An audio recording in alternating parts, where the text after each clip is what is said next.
La même chose à Istanbul, Oui, avec Hagia Sophia. avec l'Alexandre, oui. Professeur Harkoun, on a l'impression d'avoir assisté ici à un procès de la pensée musulmane ou maghrébine par la science occidentale. Non, ce n'est pas un procès. Pas du tout. Vous avez assisté à ce qu'on peut appeler effectivement un rituel très ancien de ce qu'on appelait au Moyen-Âge, dans les universités européennes, la disputatio, en latin. La disputatio, c'est-à-dire qu'on a quelqu'un qui défend une thèse au sens propre, c'est-à-dire un certain nombre de positions scientifiques et intellectuelles, face à un jury qui est composé de membres spécialisés dans tous les domaines du savoir sur lesquels porte la thèse. Et donc il y a une disputatio au sujet de cette thèse afin de faire progresser la réflexion, soit pour faire adopter effectivement cette thèse, des arguments sont convaincants, soit du candidat, soit du jury, soit pour rejeter cette thèse. C'est-à-dire ça ne fonctionne pas, on ne peut pas bâtir quelque chose pour aller de l'avant dans l'ordre de la connaissance. Voilà. Alors permettez que j'ajoute que cette disputatio a été pratiquée avant les universités médiévales d'Occident par les arabo-musulmans à Bagdad, à Shiraz, au Caire, à Kérouan, à Cordoue, du 8e au 12e siècle. Et la disputatio sous cette forme, par laquelle vous avez assisté, et qui continue d'être la forme de soutenance de thèse dans toutes les universités, a des origines historiques qui sont dans la culture arabo-musulmane au Moyen-Âge. C'est un point important établi par les historiens aujourd'hui de l'institution universitaire et de la pratique universitaire du savoir. Est-ce qu'aujourd'hui, dans la sphère culturelle musulmane, on rencontre encore ce type de confrontation, de critique à l'égard d'une production du Maintenant, il y a des universités dans tous les pays musulmans, elles sont de création récente, mais évidemment, elles ont repris le modèle qui fonctionne en Occident depuis donc, le XIIIe siècle, mais qui est la continuation d'un modèle précédent. Elles ont repris ce modèle. Il y a des soutenances de thèse exactement comme celles auxquelles je viens de Tunis la semaine dernière. J'étais à Tunis pour une soutenance de thèse qui s'est déroulée exactement de cette façon-là avec des collègues tunisiens. Alors, quand les critiques disent que l'islam, que le monde musulman n'accepte pas la critique, ce n'est pas vrai. Eh bien voilà, vous avez eu là un parfait exemple de recherche scientifique, de discussion absolument ouverte à tous les vents de la connaissance historique et à toutes les méthodes de la critique. Ici, oui. Vous avez... Mais est-ce que ça se passe comme ça dans les pays musulmans? Absolument, oui, oui. Bah, écoutez, au Caire, à Islamabad, au Pakistan, en Indonésie, vous avez des universités où vous avez des étudiants qui font des études et qui présentent des thèses exactement selon cette formule. La formule de la thèse, maintenant, est absolument générale dans le monde scientifique. Et on peut parler, justement, à cause de cette communauté du rituel de la thèse, on peut parler d'une communauté scientifique qui est d'accord sur les procédures d'élaboration de la connaissance scientifique et sur les procédures de contrôle de cette élaboration. Et ça n'a pas de frontières, ça n'a pas de race, ça n'a pas de religion, c'est partout. Et l'islam participe à cette communauté. Est-ce qu'un musulman croyant peut être scientifique? Absolument, tout à fait. Et nous en avons beaucoup qui le sont, qui pratiquent la critique scientifique de la foi musulmane elle-même, c'est-à-dire des conditions historiques de son élaboration et de son développement, exactement comme vous avez des théologiens chrétiens ou des scientifiques chrétiens qui sont pratiquants, croyants, et puis qui pratiquent cette connaissance scientifique, parce que ça n'est pas du même ordre. La foi, c'est la constitution de la personne en tant que totalité humaine d'existence. Et la foi sert à construire à la fois la part affective et la part rationnelle de la personnalité et de la personne. Et il y a communication, bien sûr, entre la foi, qui est composée d'un certain nombre d'orientations d'ordre éthique et spirituel, et le contrôle de l'expression de cette foi par, justement, l'intelligence critique. Car la foi, qui ne se laisse pas contrôler par l'intelligence critique, finit par devenir une fantasmagorie, une dérive idéologique ou une dérive imaginaire. Et ce qui se passe justement dans les sociétés musulmanes contemporaines correspond à ce manque de contrôle de l'esprit critique. Il existe, comme nous l'avons dit, cet esprit critique, mais il existe dans des milieux sociologiquement limités. Est-ce que l'islam ne se prête pas particulièrement à ce manque de contrôle critique à partir du moment où on dit le Coran est la parole de Dieu? Non, ce n'est pas l'islam qui ne s'y prête pas. Il ne faut pas parler ainsi, et c'est malheureusement la manière très courante dont on présente ces choses-là et on attribue à l'islam ce refus de la critique. Pas du tout. Il faut penser, nous disent les sociologues et les anthropologues, aux agents sociaux. Car ce sont les agents sociaux qui donnent figure et qui assignent des fonctions à la religion dans la société. La religion dépend par conséquent de l'état de la culture dans la société, du degré de participation des différents agents sociaux à la production culturelle et scientifique. Or, dans les sociétés musulmanes, le phénomène que nous avons depuis les années 50 et 60, c'est un phénomène démographique tout à fait inédit dans l'histoire de toutes les sociétés humaines. Puisque pour la première fois, dans l'histoire de la démographie des sociétés humaines, un grand nombre de sociétés musulmanes ont vu leur population tripler en 30 ans. En 1960, l'Algérie avait 9 millions d'habitants. Aujourd'hui, elle en a 27. Exactement multiplié par 3. Le Maroc, la même chose. La Tunisie, c'est par 2. Parce qu'il y a eu, dès le départ de l'indépendance, l'intervention de Bourguiba qui a su introduire le contrôle des naissances. Donc ça, c'est un phénomène tout à fait considérable, difficile à gérer par des sociétés qui, par ailleurs, continuent d'avoir un système de production archaïque, des secteurs traditionnels qui obéissent à des conceptions traditionnelles.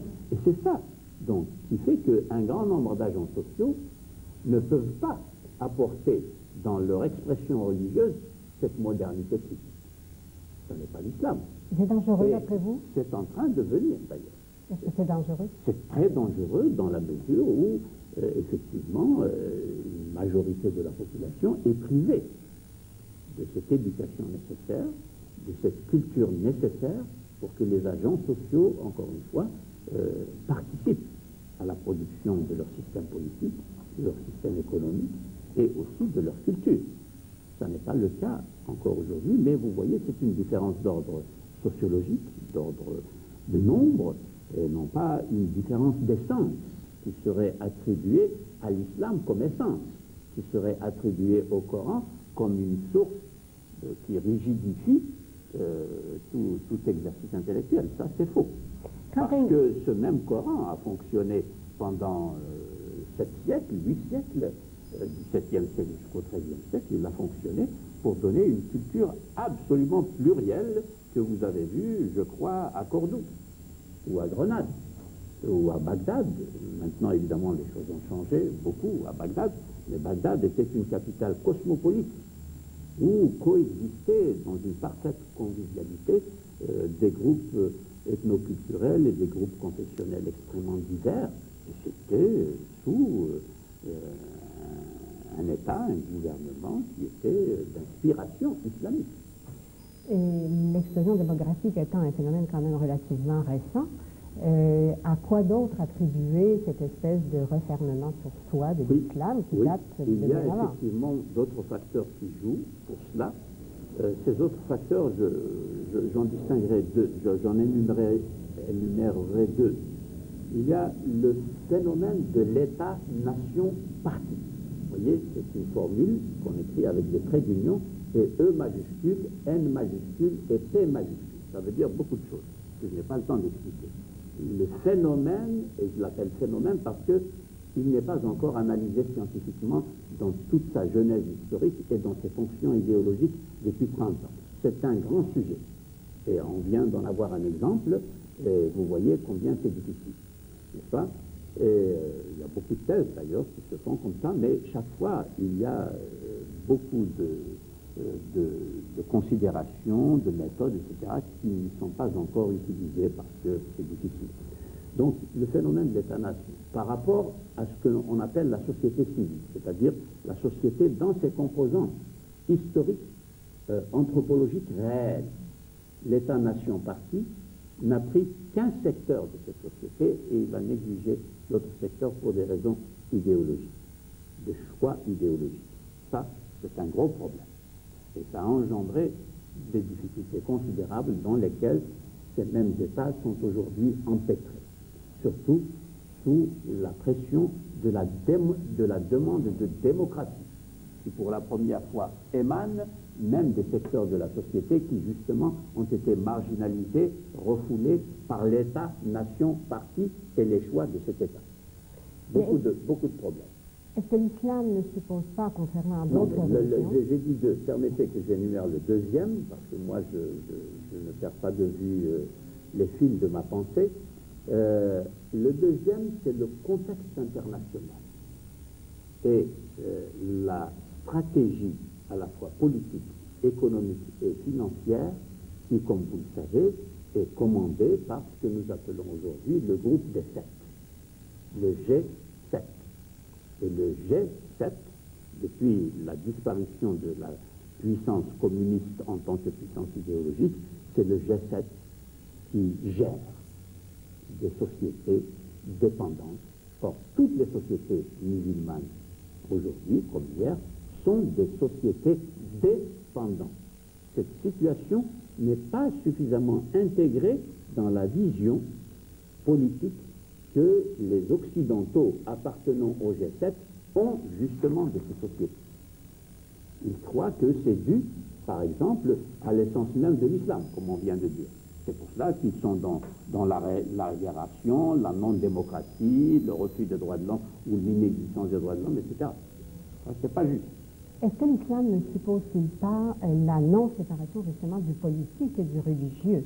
Autre slogan qui cette fois est véhiculé par les médias occidentaux et même par la littérature spécialisée des politologues qui écrivent sur l'islam. Je lutte contre ce slogan, je l'appelle slogan, même dans la littérature, encore une fois, écrite par des universitaires. Je l'appelle slogan parce que la littérature politologique sur l'islam s'inscrit dans ce que nous appelons la courte durée. C'est-à-dire qu'elle ne prend en compte que l'histoire de ce qui s'est passé depuis les indépendances, c'est-à-dire depuis les 30 dernières années. Elle ne prend pas la perspective historique longue pour voir ce que dit la pensée islamique classique au sujet de ce problème. Et qu'est-ce qu'elle dit? Elle dit exactement ce que dit la pensée chrétienne. Qu'il faut séparer le domaine du politique du domaine du religieux, mais que la question du spirituel et du temporel, en tant que question philosophique et théologique, ne peut pas être séparée de la même manière. Donc il faut bien distinguer tout ce qui relève du politique en tant qu'organisation juridique et institutionnelle de la cité et qui relève du politique, et le religieux qui lui peut inspirer des acteurs politiques, tout à fait normal dans le cadre de la personne, mais ne doit pas contrôler le politique. De la même façon que le politique n'a pas le droit de contrôler la sphère du spirituel. Mais au niveau, encore une fois, de la réflexion sur le spirituel, la dimension spirituelle de notre existence d'homme, à ce niveau-là, il y a interpénétration et il y a ce que j'appelle une articulation des problèmes qui relèvent du spirituel et de la vocation spirituelle de l'homme et intellectuelle de l'esprit humain et les organisations politiques et la conception de l'État qui doit permettre les libertés d'expression de toutes les formes de la spiritualité, de toutes les formes de l'expression philosophique et religieuse dans une société plurielle. Voilà. Ça, c'est la position doctrinale que l'islam partage avec la théologie politique développée dans le christianisme. Est-ce que vous pourriez nous donner un exemple, d'une société musulmane où justement ces deux sphères-là étaient partagées de façon harmonieuse? Exactement. Eh bien, dans les années 813-848, vous voyez, nous sommes au 9e siècle. Eh oui, c'est vous dire combien ces problèmes sont enracinés et très anciens dans la pensée islamique. Et oui, je vous renvoie directement, c'est une période cruciale. 813-848. C'est une période où des théologiens musulmans ont posé ce problème, justement du politique et du religieux. Et ils ont apporté une réponse à ce problème en développant ce qu'ils ont appelé la théologie de la révélation. Quel est le statut de la révélation pour nous humains qui vivons dans la cité? Ça se passait où? Ça se passait à Bagdad, en Iran, dans les anciennes villes d'Iran. L'actuel Téhéran s'appelait Raï, et à Bagdad, principalement en Irak. Et ça a touché d'autres pays musulmans, le Kérouan par exemple, Cordoue, etc. Ça s'est répandu parce que c'est un grand mouvement intellectuel. Et alors, vous avez des musulmans, le gouvernement politique, le calife de ce temps-là, a voulu imposer par l'autorité de l'État la théorie théologique développée par ce mouvement, qui est un mouvement intellectuel et théologique. Eh bien, il y a des musulmans qui ont dit au calife, je refuse de t'obéir, parce que ce domaine ne relève pas de sa compétence. Il relève de la compétence des théologiens. Vous voyez, il y a une sphère de la théologie qui échappe au gouvernement. Et on les a persécutés, on les a mis en prison, ils ont continué à dire non. Ça s'est passé dans l'histoire, c'est pas de la spéculation. Diriez-vous que... Alors je renvoie les auditeurs à des ouvrages spécialisés sur une page d'histoire qui s'appelle d'ailleurs la Mihna, c'est-à-dire l'Inquisition. Il y a eu une Inquisition à propos de cette question, justement, qui touche au cœur même de la séparation de la sphère du politique et de la sphère du théologico-spirituel. Parce qu'il y a le théologico-spirituel et le théologico-politique. Voilà un exemple d'ignorance véhiculé aujourd'hui, même par des soi-disant spécialistes de l'islam, parce qu'ils écrivent uniquement au sujet de la pensée de Khomeini, au sujet de la pensée de ulama en Arabie Saoudite ou du Front islamique du salut en Algérie, etc. C'est-à-dire sur une littérature récente qui elle-même ignore son propre héritage intellectuel, car il l'ignore pour des besoins politiques, puisqu'il s'agit de conquérir le pouvoir et de l'exercer. Il y a des imams ici en Occident qui nous disent la même chose. L'essence même de l'islam, c'est la non-séparation du politique et du religieux. J'aurais voulu avoir une disputation de type islamique et médiéval avec ces imams. C'est tout ce que je peux dire. Car pour trancher de ce problème, eux ils disent ça, moi je dis ça, on va dire, je ne sais pas qui a raison. Qui est-ce qui va trancher? La disputation se déroule toujours devant des témoins. Vous étiez ici témoin de la disputation parce que la soutenance est publique. Si elle n'est pas publique, elle est annulée. Et pourquoi publique? Parce qu'il faut que le regard des autres décide de ces deux parties. Êtes-vous inquiet pour les...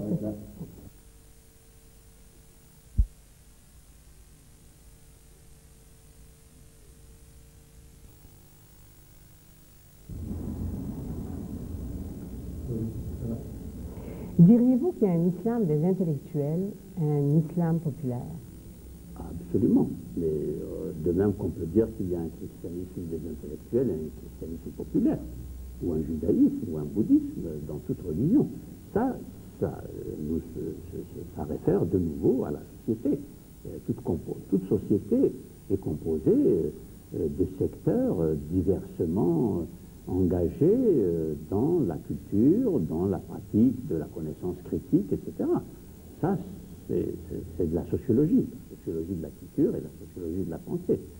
Bien, alors, là encore, nous pouvons dire simplement que si nous comparons l'état actuel des sociétés musulmanes et l'état des sociétés européennes, par exemple, la diffusion de la culture moderne et la diffusion de l'esprit critique est moins grande, une question d'échelle, dans les sociétés musulmanes que dans les sociétés européennes, parce que les sociétés européennes sont parties dans cette diffusion depuis le XVIIe, XVIIIe siècle, alors que dans les sociétés musulmanes, les universités, par exemple, datent des années 50 et des années 60.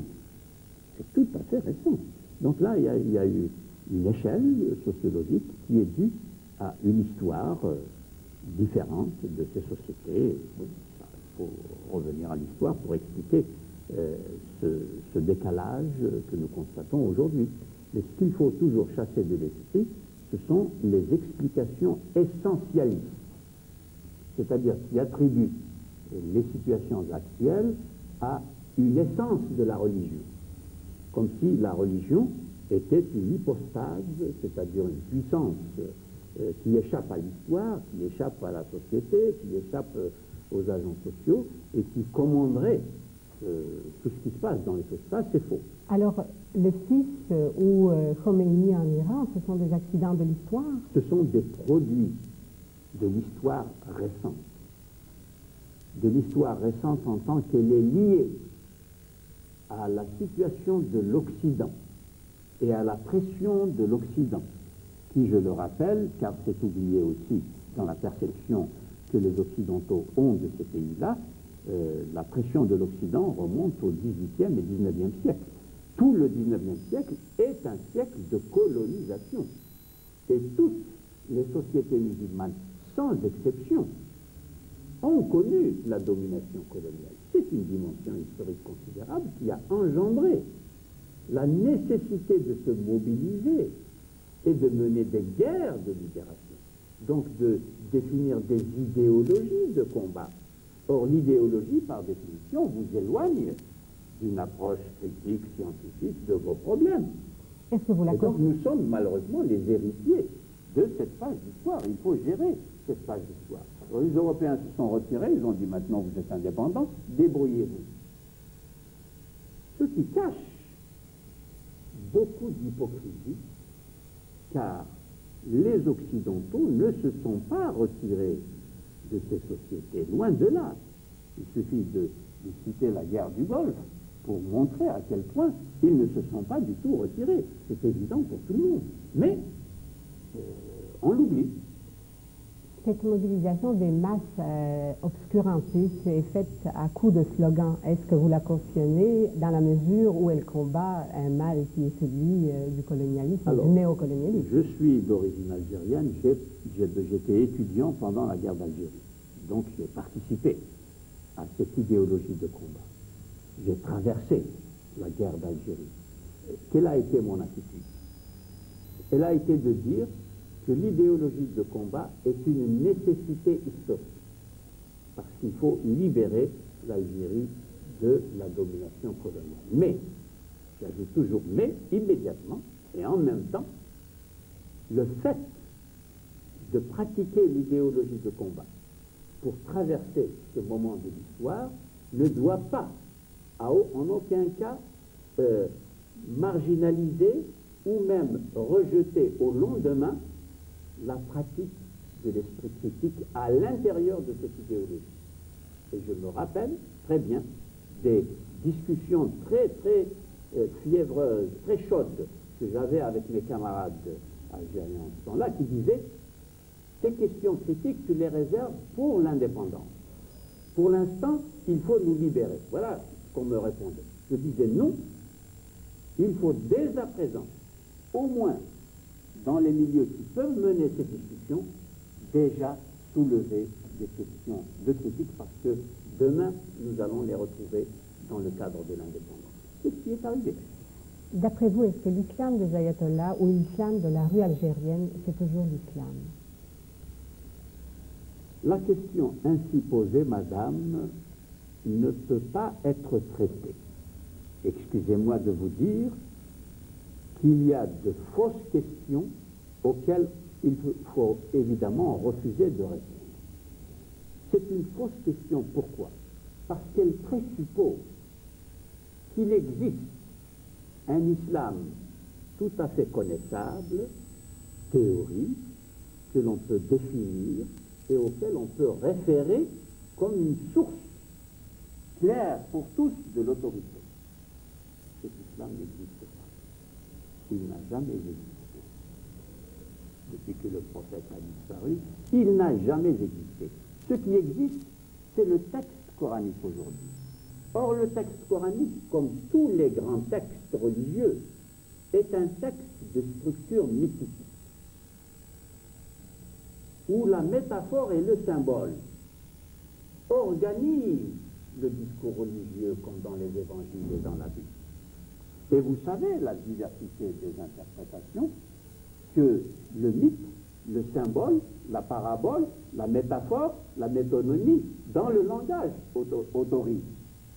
Et vous me demandez la référence à un islam qui ferait autorité pour tout le monde? Impossible. Ça n'existe pas. Voilà pourquoi la question est fausse, et voilà pourquoi je la déplace vers une vraie question.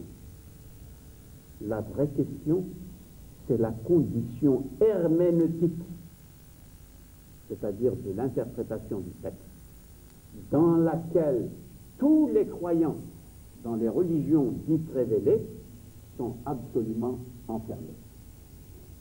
Chrétiens, juifs et musulmans ne cessent pas de recourir au texte fondateur, mais chaque fois qu'ils y recourent, ils rencontrent une diversité d'interprétations. Et nous tombons dans des conflits, qui sont des conflits d'interprétation qui engendrent des conflits politiques, puisque l'interprétation orthodoxe fondamentaliste des juifs, des chrétiens et des musulmans engendre une attitude politique dans la cité que nous connaissons, tandis que l'interprétation libérale et scientifique engendre une autre attitude politique qui est celle de la démocratie et du pluralisme. Opposition irréductible, liée, comme vous le voyez, à la question herméneutique. Ça, c'est une vraie question. Est-ce que vous êtes croyant, M. Arkoun? C'est une question difficile comme la première. Je ne peux pas y répondre par un oui ou par un non. Si vous voulez que je réponde à cette question à laquelle je n'évade pas, de laquelle je n'évade pas, il nous faut une émission, une nouvelle émission de télévision, et je crois que ça en vaut la peine, parce qu'elle touche aujourd'hui tous les Occidentaux de même. Ah oui, absolument. Car ma réponse touchera en premier lieu les Occidentaux. Pourquoi? Ah, pourquoi? Parce que la question de la croyance est une question qui touche au statut philosophique de tout langage humain et au statut philosophique de toute expression, soit rituelle, soit langagière de l'homme dans sa condition historique et sociale.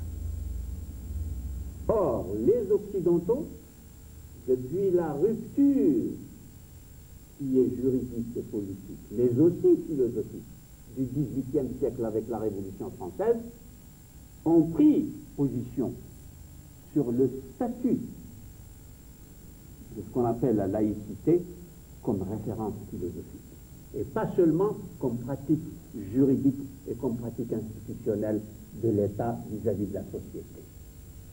Or, cette rupture a engendré en Occident un nouveau statut du croire et de la croyance. Car si je vous avais dit tout de suite, oui, oui, je suis croyant, les auditeurs, un grand nombre d'auditeurs laïcs, disent, oh bon, il est dans son Moyen-Âge là-bas, il est musulman, c'est tout à fait normal. Il ne peut pas dire autrement. Eh bien, non. Non et non, je réponds comme je vous ai répondu. Et si vous voulez plus d'explications, je suis prêt à les donner dans un sens d'une reprise critique philosophique de ce qui s'est passé dans la pensée d'Occident, dans cet Occident qui détient l'hégémonie politique justement et qui se permet de juger tout le monde comme il le juge, n'est-ce pas? de reprendre la question philosophiquement depuis le XVIIIe siècle jusqu'au conflit de culture et de religion et de politique que nous sommes en train de vivre aujourd'hui. Mais M. Arkoun, ce n'est pas parce que l'Occident, tout en étant croyant et peut-être monothéiste du marché et ne s'en rendant pas compte, et vous ne devriez pas nous répondre à la question, est-ce que vous croyez que le Coran est la parole révélée de Dieu? Eh bien, comment puis-je vous dire, selon votre formule, que le Coran est la parole révélée de Dieu, puisque ma tâche première, à laquelle je me suis attelé en tant que musulman et en tant que chercheur dans la pensée islamique, est justement de reconstruire aujourd'hui une nouvelle théologie de la révélation. Eh bien oui, c'est un grand chantier. Et ce chantier n'intéresse pas seulement le Coran et la révélation coranique, car le Coran est historiquement et doctrinalement lié aux évangiles et à la Bible. Si je construis une nouvelle théologie de la révélation, je vais remettre en question la théologie de la révélation chrétienne et juive. Alors, allons-y dans ce chantier, ensemble.